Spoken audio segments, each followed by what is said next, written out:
1층에서 함께 예배하는 귀한 우리 선교회원들 또 성도님들을 축복합니다. 아울러 예꼬부 친구들 도서관에서 자체 모임을 가질 때 성령께서 그곳에서도 함께 역사해 주실 줄로 믿습니다. 하나님께서 우리와 함께 하십니다. 오늘 상고하여 나누고자 하는 말씀은 마태복음 8장 14절로 15절의 말씀으로 지난 몇 주간 연이어 나누었던 말씀과 연계해 볼 필요가 있습니다. 숲을 보고 그리고 나무를 자세히 살펴보는 식으로 오늘 말씀으로 서로 은혜 나누기를 원합니다.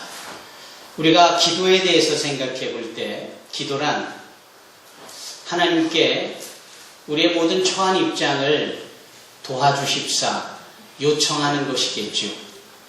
자녀가 필요한 것이 있어 아버지에게, 어머니에게, 부모에게 요청하는 것과 크게 다르지 않습니다.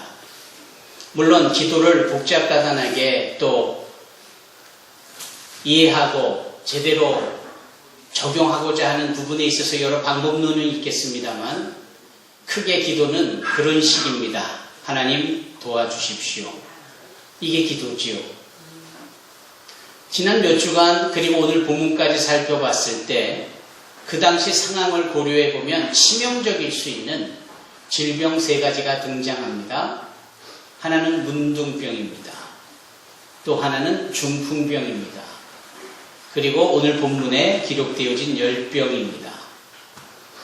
지금의 시대로 비교해 보면 크게 위협적이지 않을 수 있고 중하지 않을 수 있어 보이기는 하여도 2000년 전 그 척박했던 그리고 의료의 지식이나 기술이나 또는 치료의 방법이 상대적으로 부족했었던 그 시대에서는 이렇게 문둥병 내지는 중풍병 또는 열병과 같은 것들이 주어지고 소위 걸리게 되어지면 치명적일 수밖에 없고 특별한 회복의 가능성이 없어 보이는 중병으로 알려져 있는 것들입니다. 바로 인간의 한계에서 맞닥뜨려지는 상황이 주어지겠지요. 바로 이 상황에서 소위 우리가 할 수 있는 일이 무엇이냐? 그것은 하나님께 기도하는 것이다 라는 겁니다. 인간이 할 수 없는 아무리 최선을 다하여도 오늘 찬송가 노랫말처럼 울어도 못하고 힘써도 못하는 그 상황에서 우리가 할 수 있는 것. 기도에는 이런 유가 나가지 아니한다라고 주님께서 친히 말씀해 주셨듯 우리는 하나님 아버지께 도움을 요청할 수 있는 기도, 그것을 할 수 있는 겁니다. 그리고 기도를 통하여 하나님께서는 자녀인 우리의 처한 어려운 상황과 입장들을 도와주시고 해결해 주시고 치료해 주시고 우리가 미처 생각하지 못했던 그 이상의 것으로 우리에게 응답해 주고 계시는 줄로 믿습니다.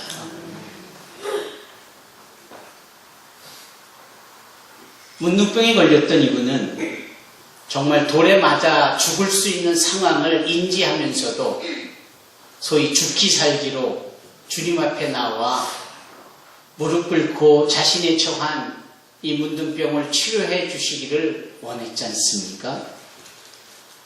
기도를 할 때 이렇게 죽기 살기로 기도를 할 때 이렇게 최선을 다하여서 과연 우리 자신이 기도할 때 이런 식의 열정과 이런 식의 행동으로 기도를 해본 적이 있었는가를 도전케 하는 대목입니다. 여러분 어떠한 상황이라도 능치 못할 일이 없으신 전지전능하신 하나님께 우리가 모든 구하는 것은 다 받으리라고 하신 그 말씀대로 믿고 주님께 전적으로 기도하고 의지할 때 하나님께서 기적을 통하여 인간의 한계를 넘어서는 당신의 방법으로 우리에게 응답하십니다. 그래서 이 문둥병자의 문둥병이 나음을 받지 않았습니까? 두 번째 등장은 이 중풍병자의 문제인데 성경 말씀대로라면 중풍병에 걸린 이자가 직접 자신의 처한 입장을 주님께 기도, 즉 요청하는 것이 아니라 남이라 할 수 있는 백부장이라는 사람이 느닷없이 등장하여 하인 중에 중풍병이 걸린 사람을 위하여 주님께 요청하는 장면입니다. 기도라는 관점에서 보면 자신의 처한 문제에 대한 기도가 아니라 남의 처한 문제에 대한 기도요, 요청입니다. 우리는 이것을 중보기도다 또는 남을 위한 기도다라는 식으로 이해하고 있습니다. 요는 과연 우리가 얼마나 그러한 남을 위한 기도를 행했었는가 하는 점입니다. 내 코가 석자고 내 발등에 떨어진 물이 더 급한 법이라 나 기도하기도 시간이 모자랄 정도라고 생각할 수 있지만 여기에 한 백부장의 등장과 100명 중 한 사람 하인의 중풍병에 걸린 문제를 놓고 예수께 나와 기도한 이 백부장의 태도는 주님을 감동시키시기에 충분했습니다. 그래서 주님께서 말씀하시기를 내가 이스라엘에서 이만큼의 믿음을 본 적이 없다라고 하시고 감동을 받으시기까지 하시지 않습니까? 가라 네 믿음대로 될지어다 연이어 말씀하신 주님의 선포는 말씀으로 천지를 창조하시는 당신의 창조적 능력이 고스란히 드러나는 예수께서 말씀으로 우리를 복되게 하시고 존귀하게 하시고 우리의 인생의 어려운 문제들을 해결해 주시고야만은 우리 주님의 강력한 의지가 담겨져 있는 응답으로 주어집니다. 여러분, 우리가 남을 위하여 기도할 수 있는 신앙적 성숙이 있어야 합니다. 나라와 민족을 위해서도 기도하여야 하고요. 많은 문제들이 드러나고 있는 여러 교회들에 대하여서 비난과 비판하기 전 어쩔 수 없는 연약한 자녀들의 그 모습을 보며 가슴 아파하며 주님께 도움을 요청하는 기도를 행할 수 있어야 합니다.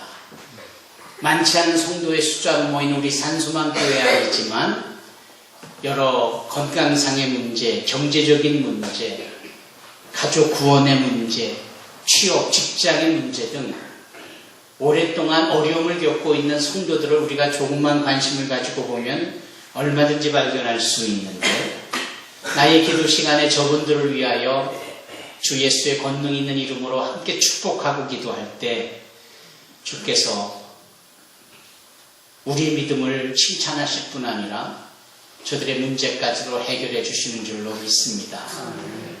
그것이 이 8장에 흐르고 있는 기도의 내용이고 방법인 것이고요. 그러면서 맞닥뜨려지는 오늘 민성군이 봉독한 이 14절로 15절의 말씀, 거기에 열병이 등장을 합니다. 그렇다면 바로 이 대목에서는 기도와 무슨 연관이 있고 관계적인 부분에 관통하는 부분이 있는가라는 부분에 의구심을 갖습니다. 왜냐하면 여기에는 그 누구도 주님께 요청하는 자가 없는 모습이기 때문에 그렇습니다. 주님께서 그 시몬 베드로의 집에 들어가 열병에 걸려 알아 누워있는 이 시몬 장모의 그 손을 대어주시며 그를 치료해 주시는 장면으로 이어지기 때문입니다. 누구도 요청하지 않는 그러한 상황에서 과연 이 기도의 끝자락처럼 여겨지는 이 세 번째 단계는 뭘 의미하는가? 결국은 기도의 정점은, 결국은 기도의 최고의 점은 주님과의 동행입니다. 그분이 어디에 가시든 무엇을 하시든 그분과 함께 동행하고자 하는 우리의 신앙적 마음, 우리의 신앙적 소망, 그것이 기도입니다. 항상 주님과 함께하고 주님과 동행하고자 하는 마음, 바로 그러한 자들에게 따로 요청과 기도와 간구함이 없어도 주께서 우리의 형편을 아시고 주께서 우리의 처한 입장을 아시고 직접 그 문제 안으로 찾아 들어와 주셔서 우리의 문제를 해결해 주시는 거죠. 나로 시작되어진 기도가 남을 위한 기도로 성장해 가더니 급기야는 주님과 동행하며 어떠한 저런 것 요청하지 않아도 주님께서 알아서 응답해 주시는 것. 이게 기도의 흐름이고 기도의 진행이고 기도의 방법입니다. 머리털 세임과 같이 우리의 형편을 아신다 하신 주님, 구약성경 욥기를 읽어보면 거기에 참 시적인 표현이 나옵니다. 마른 침을 꼴깍하고 삼키는 그 소리까지 들으시는 하나님에 대해서 우리 강성란 안수집사님께서 대표 기도를 하실 때 즐겨 사용하시는 표현 중에 하나입니다. 마른 침을 삼키는 소리까지 들으시는 하나님. 그런 하나님께 동행하고자 가까이 가는 저희들을 주께서 우리의 처한 입장과 상황을 모르실 리 없으니 우리가 미처 구하지 않더라도 우리의 구할 것을 다 하시는 하나님께서 모든 필요를 책임져 주시고 응답해 주시지 않겠습니까?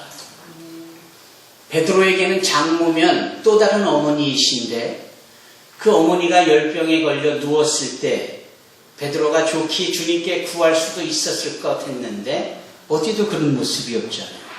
반면에 주님이 베드로의 집에 들어가 그 베드로 장모의 열병에 알아 누워있는 것을 보시고 손대시어 고쳐주신다. 이것은 당신과 함께하는 자들을 책임져 주신다라는 것을 의미합니다. 우리의 기도는 그런 것이에요.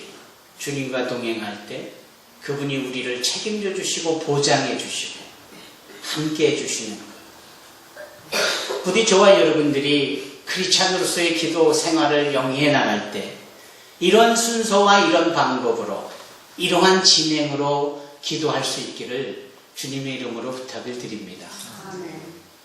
오늘 이 말씀에서 우리가 또 다른 관점에서 볼 수 있는 신앙적 눈이 필요한데요. 그것은 무엇이냐 하면 눈에 보여지는 상황 그 자체가 문제이고 그 자체가 해결이 되어지면 된다라고 여길 수 있는 우리들의 상식을 뛰어넘는 부분입니다. 무슨 말씀인가요? 우리가 어렵다라고 여겨지고 힘들다라고 여겨지는 이런 문제들은 사실 도구에 지나지 않습니다. 즉 도구이기에 그 도구를 움직이는 그 어떤 존재가 있게 마련인 거죠.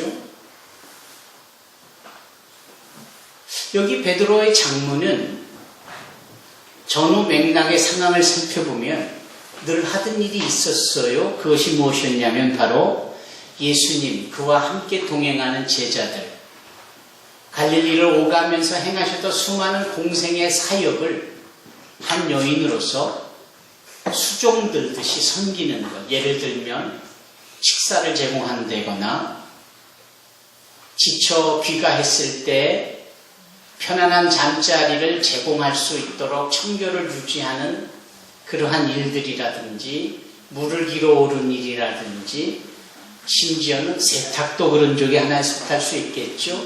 우리의 상상력을 동원해 보면 여기 베드로 장모가 소위 예수님을 수종들 수 있는 영역에서 수종들 만한 일이 참 많았습니다. 문제는 열병에 걸려 있다 보니까 그 일을 하던 일을 해야만 하는 일을 못하게 되어졌다는 것이죠.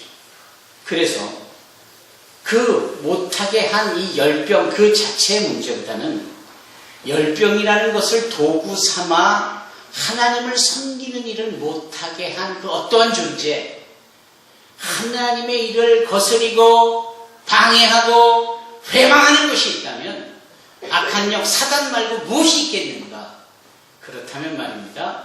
사단은 이렇게 질병 같은 것으로 우리를 분주하게 하는 것으로 여러 가지 것들을 도구 삼아 우리로 하나님과의 바른 관계를 유지하지 못하도록 방해하고 우리가 주님의 일을 행하여야 되는 그 부분을 못하도록 해방할 수 있는 것이겠죠.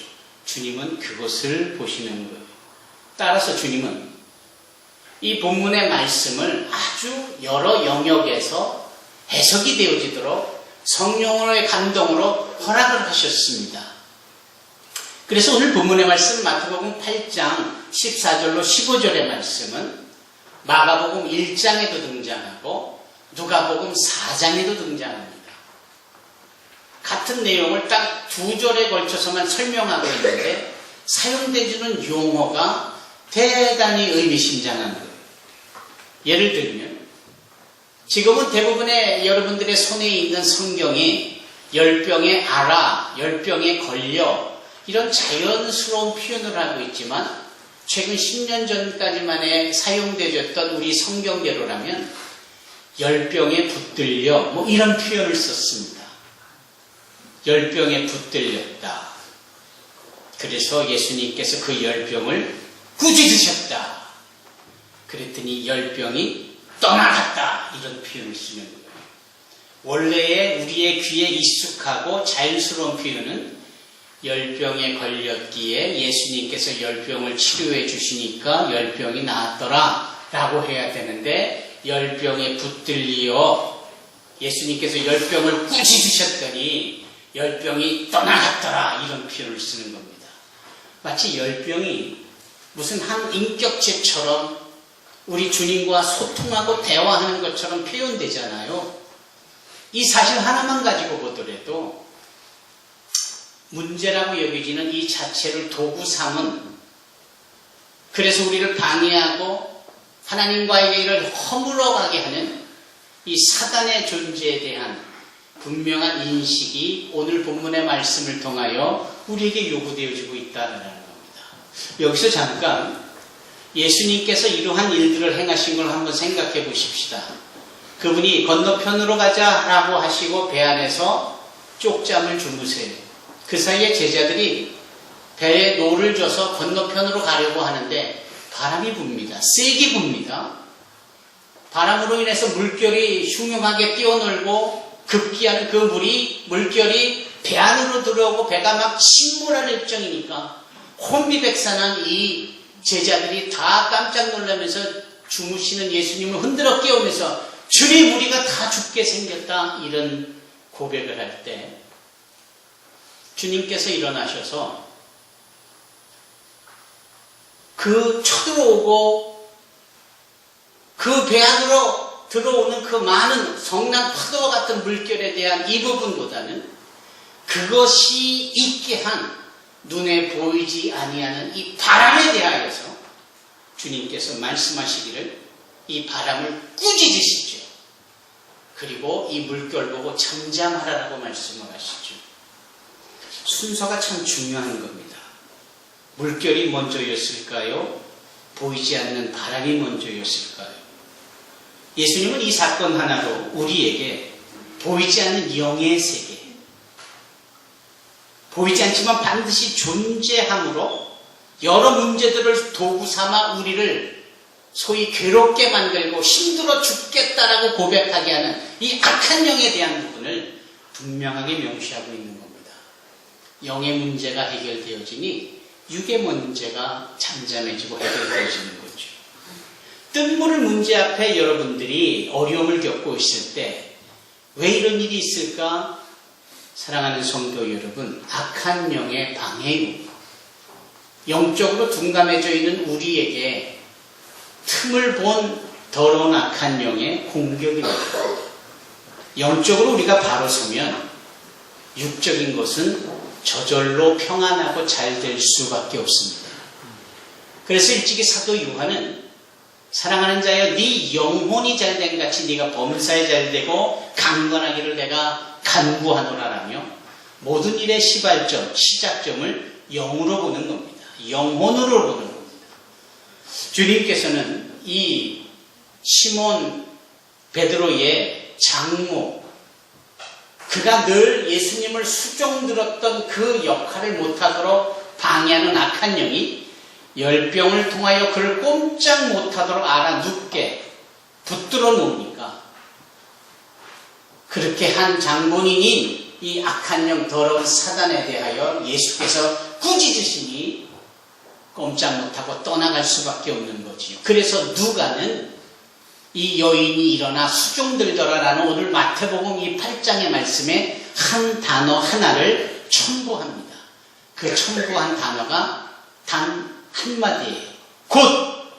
곧이라는 단어입니다. 그래서 오늘 본문의 이 마태복음 8장 15절에 열병이 떠나가고 여인이 일어나서 예수께 수종들더라라는 부분에 있어서 누가복음 여인이 곧 일어나서 예수께 수종들더라 이렇게 표현합니다. 그 곧이라는 것은 주님께 받은 은혜가 감사하여 주저함이 없이 주님을 섬겼다 이런 뜻도 되겠지만, 여기서의 곧이라는 건 지금까지 해왔었지만 열병 때문에 못하고 있었던 일들을 다시 재개하는 의미이기도 하죠. 여러분, 그리스도인으로서 열심을 내십시다.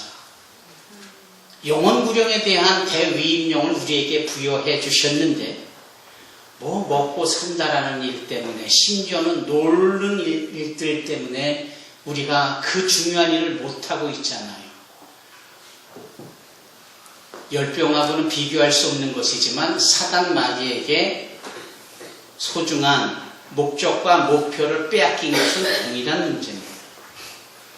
이 부분에 있어서 주님께서 우리의 영의 문제를 바로 잡아주시기를 소원합니다. 그리고 우리의 영혼이 다시금 주님께 복을 얻고 마땅히 감당해야 될 주님을 수종되는 일, 그분이 맡겨주신 대위임령의 일, 그래서 11월 11일에 있게 되어질 영혼 구령을 위한 새생명 축제에 그냥 묻어가는 식의 내일이 아닌 수동적이고 피동적인 그런 모습, 소극적인 모습이 아니라 곧 일어나 예수께 수종들더라라고 했던 이 여인처럼 적극적이고 능동적으로 그렇게 한 영혼에 대하여서 예수를 전하고 초청할 수 있기를 주님의 이름으로 부탁드립니다. 아울러 간절히 바랐고 원하기는 여러분들의 삶의 모든 영역에서 이렇게 더러운 악한 사단마귀의 괴계는 끊임없는 문제를 도구 삼아 우리를 넘어뜨리려 하고 우리를 괴롭게 하여 주님으로부터 관계를 단절해 버리려고 합니다. 여러분, 이 영적인 움직임에 예민할 수 있는 저와 여러분이 되기를 바랍니다.